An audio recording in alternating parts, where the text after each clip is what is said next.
नतवक्कलु अलैहि व नऊज़ु बिल्लाहि मिन शुरूरि अनफुसिना व मिन सय्यिआति अमालिना मन यहदिहिल्लाहु फला मुदिल्ल लहु व मन युद्लिल्हु फला हादिय लहु।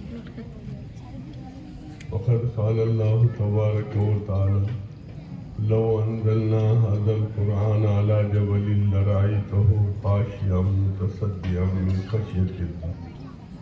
हज़रत अकाबिर उलमाए किराम ख़ुसूसियत के साथ हज़रत मौलाना मुफ्ती इफ्तिखार साहब, खलीफ़े मजाज हज़रत मौलाना क़मरुज़्ज़मान इलाहाबादी मददिल्लाहुल आली। अभी चंद दिनों पहले हज़रत का इस इलाके में सफ़र हुआ। एवत महल में तबीयत खराब हुई, वहाँ से बम्बई जाना पड़ा। हमारे मुल्क में जो कुछ अकाबिरीन अभी हयात हैं, उनमें एक शख्सियत है हज़रत मौलाना क़मरुज़्ज़मान इलाहाबादी मददिल्लाहुल आली। दूसरे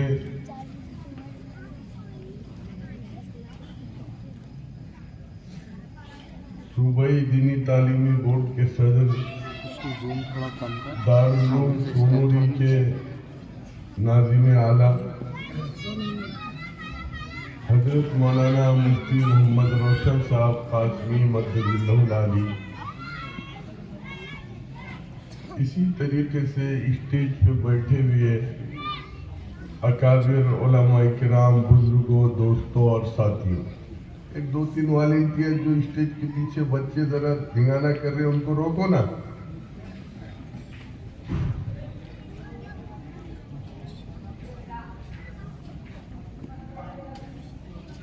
मेरे अजीज दोस्तों, कोई लंबी चौड़ी बात करना नहीं है। हजरत मौलाना ने बड़ी तफसील के साथ आप हजरात की खिदमत में बात अर्ज कर दी। मदारिस के ऊपर 3 दौर गुजरे, जिसका जिक्र हजरत मौलाना ने अपने बयान में अभी किया। एक वो दौर वो था कि मुल्क में मदारिस का जाल था।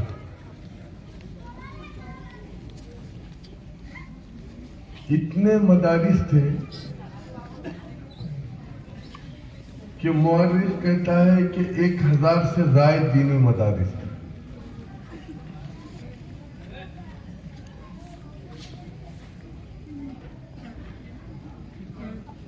अंग्रेज ने सबसे पहले उन मदारिस पे बुलडोजर चलाया।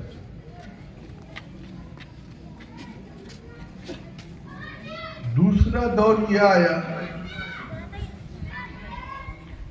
कि अंग्रेज ने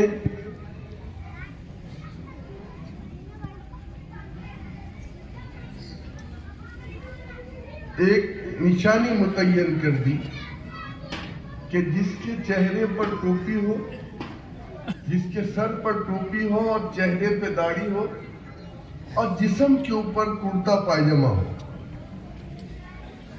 तो बस ये मौलवी है, इसको पकड़ो। या तो इसको गर्म पानी के देग में डाल दो या तो इसको फांसी पे चढ़ा दो।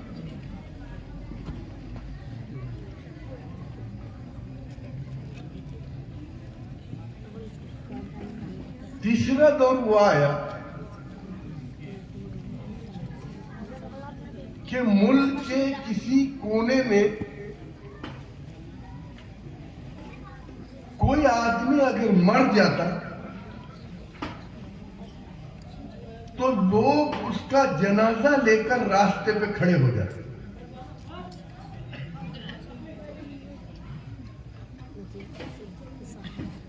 और ये इंतजार करते कि इस रास्ते से कोई गुजरेगा और कोई इसकी नमाज़े जनाजा पढ़ा दे।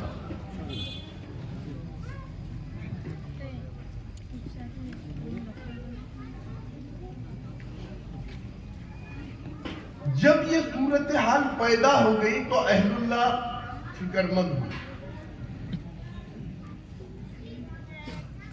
उन्होंने ये देखा कि माल जा रहा था परवान, जान जा रही थी परवाह नहीं। अब तो ईमान भी जा रहा है। अब क्या किया जाए? जब ये संगीन सूरत हाल बन गई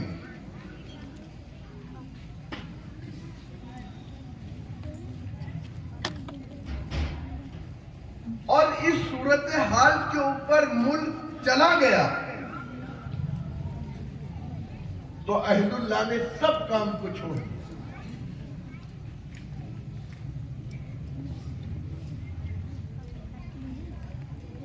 और एक मदरसे की बुनियाद डाली, जिसको दुनिया दारुल उलूम देवबंद के नाम से याद जानती है।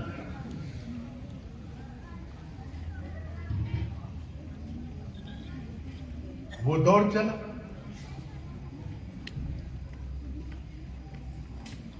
मुल्क में मदारिस का जाल बिछाया गया।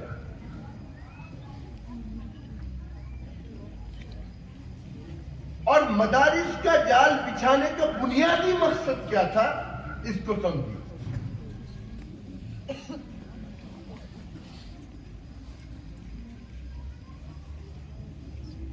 बंबई में 1963 के अंदर दीनी तालीमी कन्वेंशन हो रहा था।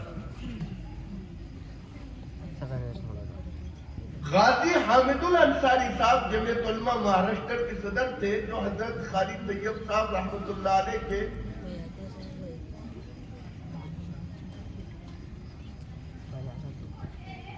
दामाद थे।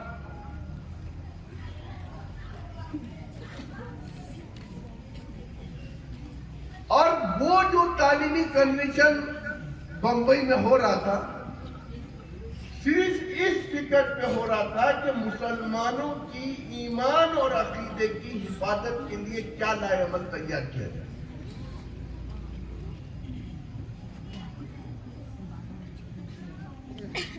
मौलाना ने अपनी बात को मुख्तसर किया, मौलाना अपनी बात को सही रूप में लेकर चल रहे थे।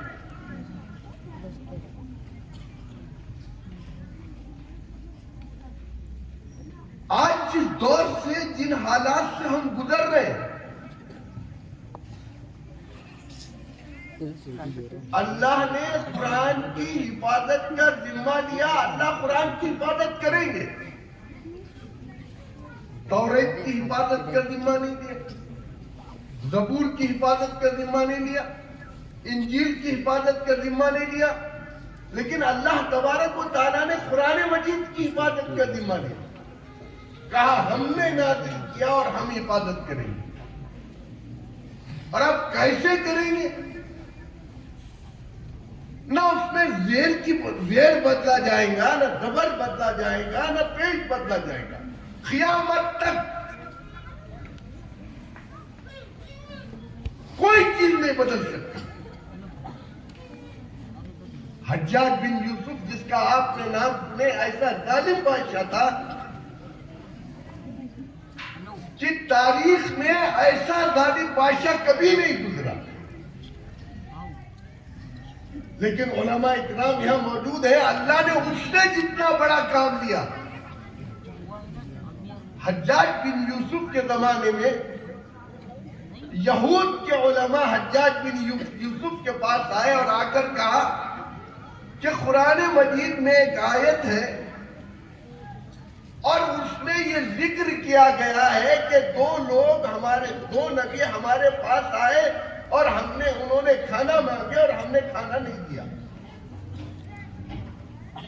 आप जेर की जगह जबर कर दी। हज्जाज बिन यूसुफ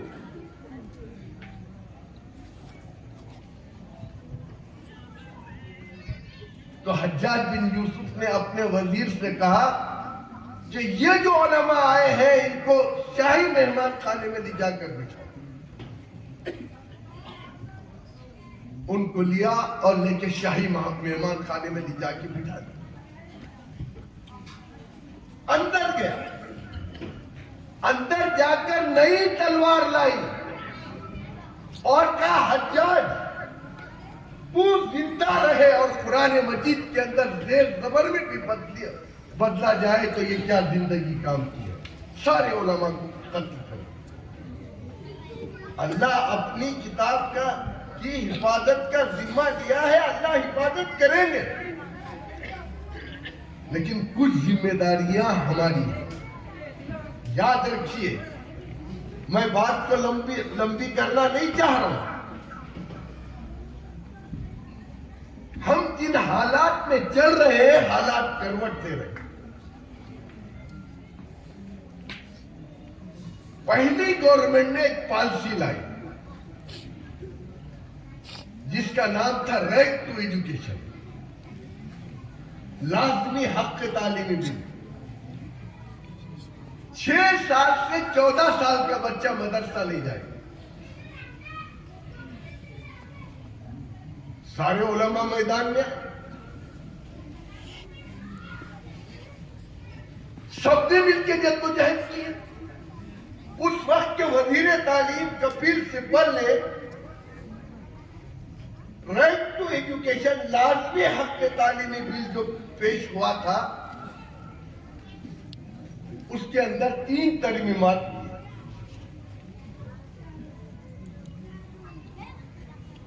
वो तरमीमात क्या थी? मदारिस, पाठशाला और गुरुगण इससे मुस्तस्ना रहे। वो पार्लियामेंट में भी पास हुआ, राज्यसभा में भी पास हुआ। अल्लाह का करना ये हुआ कि फिरका परस्त ताकतें सुप्रीम कोर्ट गई। सुप्रीम कोर्ट की 7 रुकनी बेंच ने भी ये कहा कि मदारिस, पाठशाला, गुरुगण इससे मुस्तस्ना रहेंगे।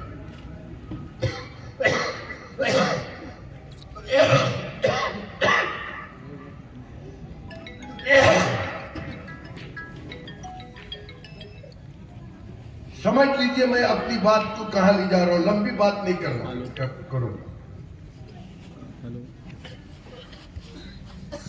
मौजूदा गवर्नमेंट ने एक पॉलिसी लाई जिसका नाम है नई तालीमी policy,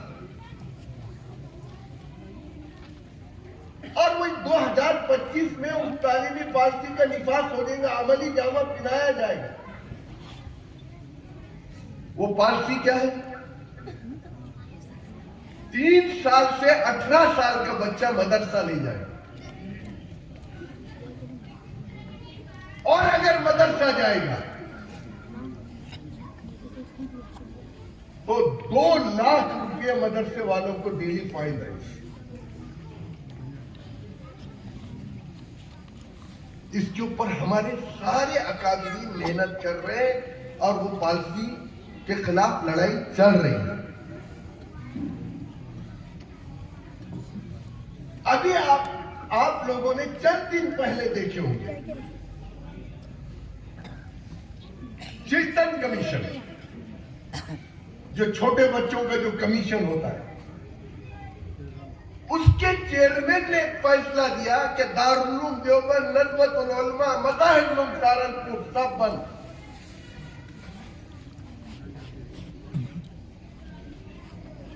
Jamiat Ulama supreme court गई और सुप्रीम कोर्ट ने यह कहा कि बुनियादी हक तालीम से तुम रोक नहीं सकते।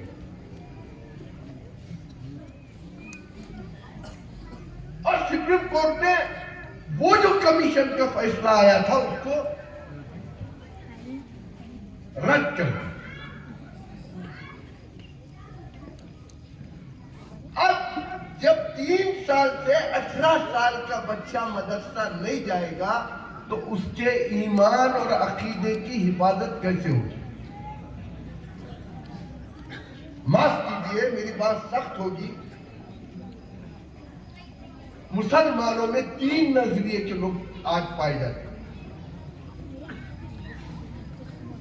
एक नजरिया यह है कि इन मदारिस में पढ़ा के क्या मुल्ला मौलवी बनेंगे।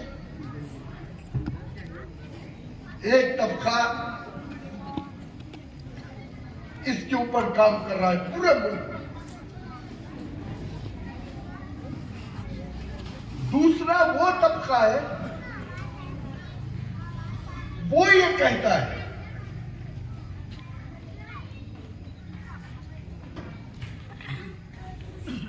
कि तालीम तो दो, लेकिन इसके साथ साथ असली तालीम आप दीजिए। मैं आपसे एक सवाल करूं, ये बालापुर ऐसा तारीखी शहर है, ये आरिफीन की बस्ती है।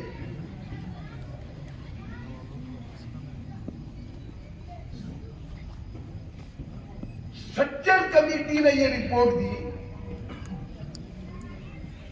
कि मुसलमानों के टोटल पॉपुलेशन के 4% बच्चे मदरसों में पढ़ते हैं।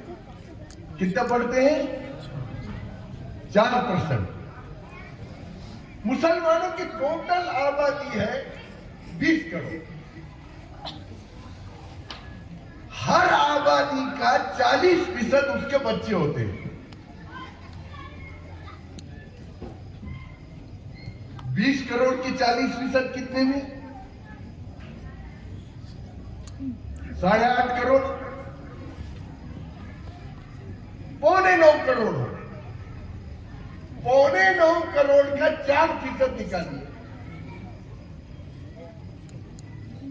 तो कितने बच्चे हो रहे?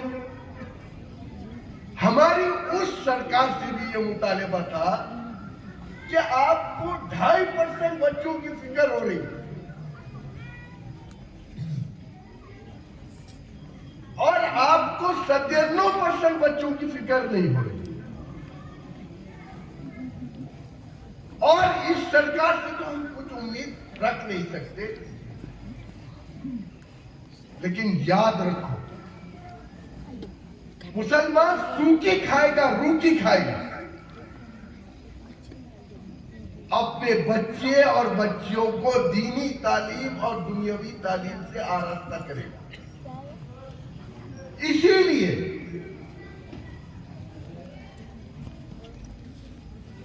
अब ये 4 तलबा ने हिफ्ज़ कुरान मजीद तकमील किया। मुझे याद आया, हज़रत शेखुल हिंद रहमतुल्लाह अलैह माल्टा में थे और 3 साल 7 महीने 28 दिन माल्टा के अंदर, और शाबान का महीना शुरू हुआ तो हज़रत शेखुल हिंद मौलाना महमूदुल हसन रहमतुल्लाह अलैह रोने लगे।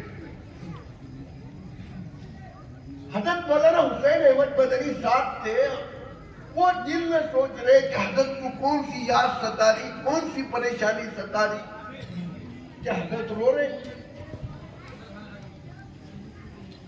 तो पहले दिन तो हज़रत की हिम्मत नहीं हुई, हज़रत शेखुल इस्लाम रहमतुल्लाह अलैह उन्होंने कुछ पूछा नहीं।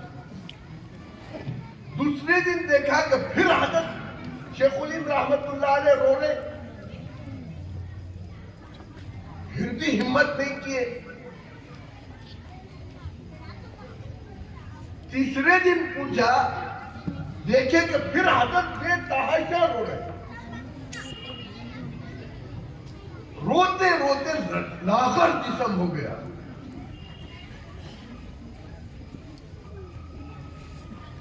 हज़रत शेखुल इस्लाम रहमतुल्लाह अलैह ने कहा, हज़रत कौन सी ऐसी तकलीफ है आपको, मुझे बताइए, कौन सी ऐसी तकलीफ आपको सता रही है, आप जरा बयान तो कीजिए।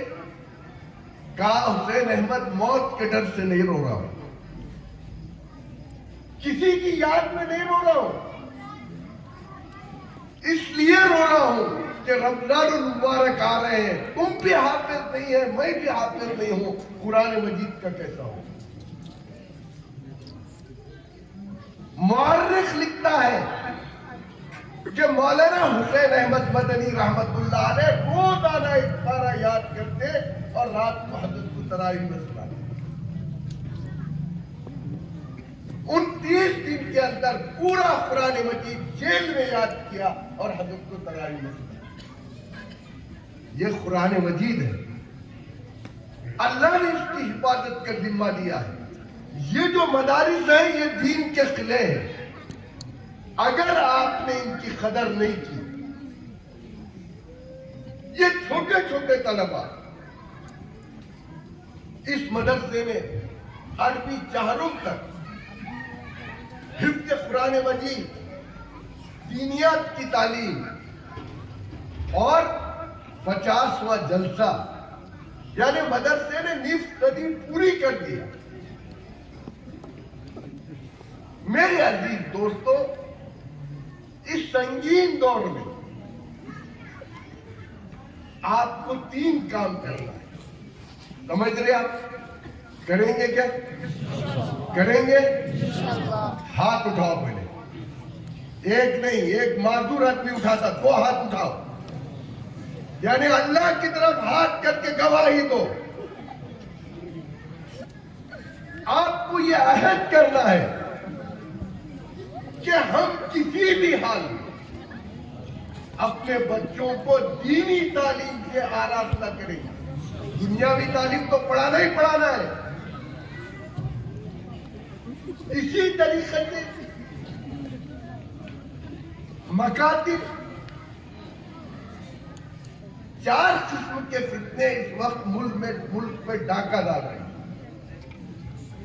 कादियानियत, शकीलियत, ईसाइयत और इर्तिदाद। इसका मुकाबला अगर हमको करना है तो हम कैसे कर सकते हैं? याद रखो, हम पैसे से नहीं कर सकते।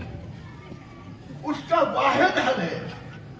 वो हल ये है कि आपको गांव-गांव, मोहल्ला-मोहल्ला, करिया-करिया, देहात-देहात आपको मकातिब को कायम करना है। अगर आपने मकातिब कायम किया और अपने बच्चों के ईमान और अकीदे की हिफाजत की,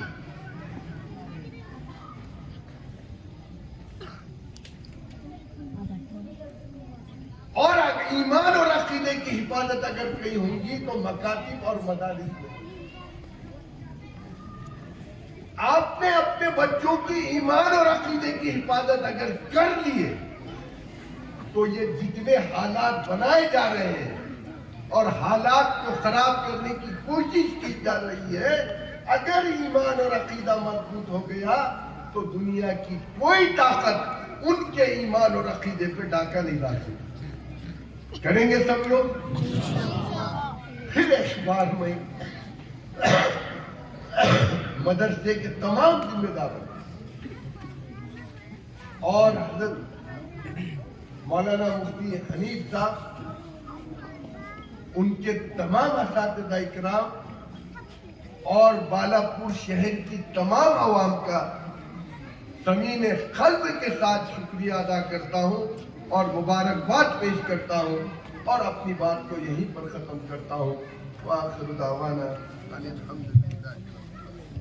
अगर आपको हमारे वीडियोस पसंद आ रहे हैं तो हमारे इस मौलाना इस्माइल इशाअती ऑफिशियल चैनल को लाइक कीजिए, शेयर कीजिए और सब्सक्राइब करके बेल आइकॉन घंटी दबा दीजिए ताकि हर आने वाली नई वीडियोस आपके मोबाइल पर आ जाए।